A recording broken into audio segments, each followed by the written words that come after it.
Nakikita ka ng Diyos bilang napakahalaga.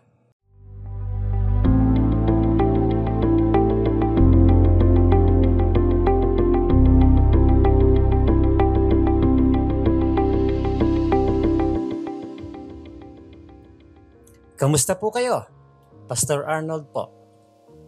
Hindi ka lang tinatanggap ng Diyos, nakikita ka rin niya bilang isang mahalagang nilalang.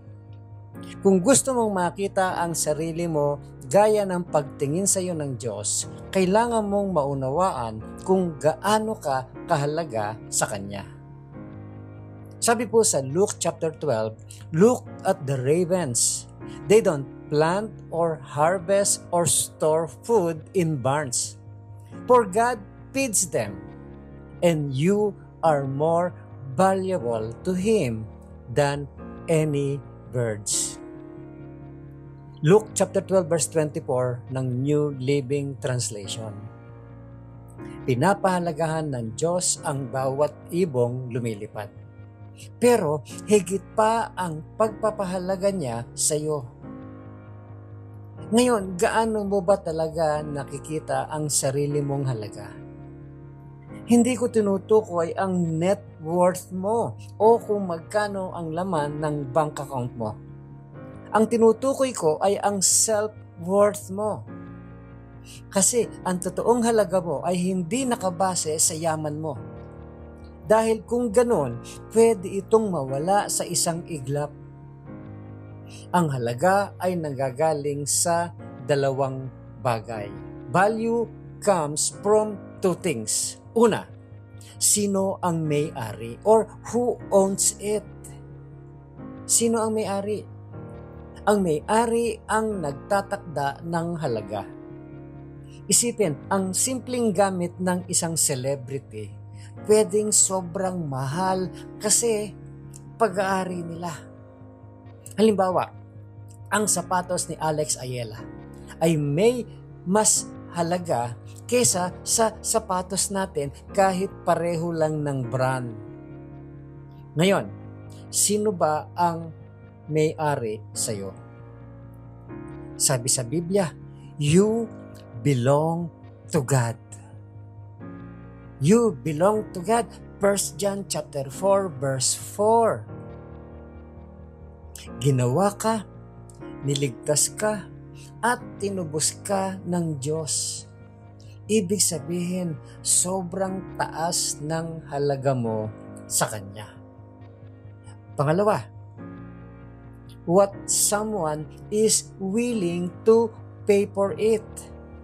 Magkano ang handang ibayad para sa iyo? Ang halaga ay depende rin sa kung anong presyo ang kayang ibayad para dito. Ang isang bahay, toy figure or painting ay nagkakaroon lang ng halaga depende sa kung anong presyo ang handang ibayad ng tao. Ganon ka rin. Gaano ka ba kahalaga? Sabi sa Biblia, God paid a high price for you. 1 Corinthians chapter 7 verse 23. Ang pinakamahal na halagang binayad ay para sa iyo. Ibinigay ng Diyos ang buhay ng kanyang anak para tubusin ka. Kahit ikaw lang ang tao sa buong mundo, mamamatay pa rin si Jesus para sa iyo. Ganon ka kahalaga sa Kanya. Ang krus ang nagpapatunay ng halaga mo. Hindi lumikha ang Diyos ng basura at hindi ka basura. Lahat na nagsabi na wala kang kwenta, nagsinungaling sila. Hindi ang sinabi nila ang basihan mo, kundi ang sinabi ng Diyos. Tinatanggap ka at mahalaga ka. Kapag tinignan ka ng Diyos, nakikita niya ang isang taong karapat-dapat tubusin kahit sa pinakamahal na halaga. Yan ang totoo tungkol sa halaga mo. Kung ang Diyos mismo ang nagsabi na napakahalaga mo, walang sino man ang pwedeng magpababa niyan. Kaya't panghawakan mo ang katotohanan ito. Walang hanggan at hindi masukat ang pagmamahal niya sa iyo. Pinapahalagahan ka ng labis at may walang hanggang halaga ka sa Diyos. Think about this, my friend. Who or what have you allowed to define your worth? How do you see yourself differently when you realize God paid a high price for you? Sino o ano ang hinayaan mong magtakda ng halaga mo? Ano ang magbabago sa pananaw mo sa sarili kapag naalala mong ibinayad ng Diyos ang pinakamahal na halaga para sa iyo? Pangalawa, think about this, my friend. 1 John chapter 4 verse 4 promises, you belong to God.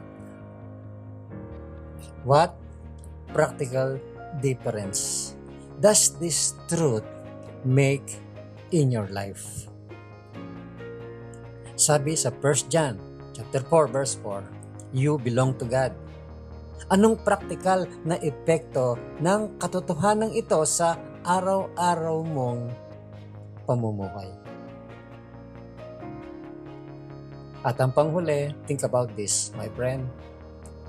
You are of infinite worth to God. And so is every other person you will encounter today. Who do you need to treat differently today because of how highly God values them? Ikaw ay may walang hanggang halaga sa Diyos. Ganon din ang bawat taong nakakasalamuha mo ngayon. Sino ang dapat mong tratuhin ng mas may pagmamahal at respeto ngayon? Dahil alam mong mahalaga rin sila sa Diyos. Muli po, ito si Pastor Arnold Adriano.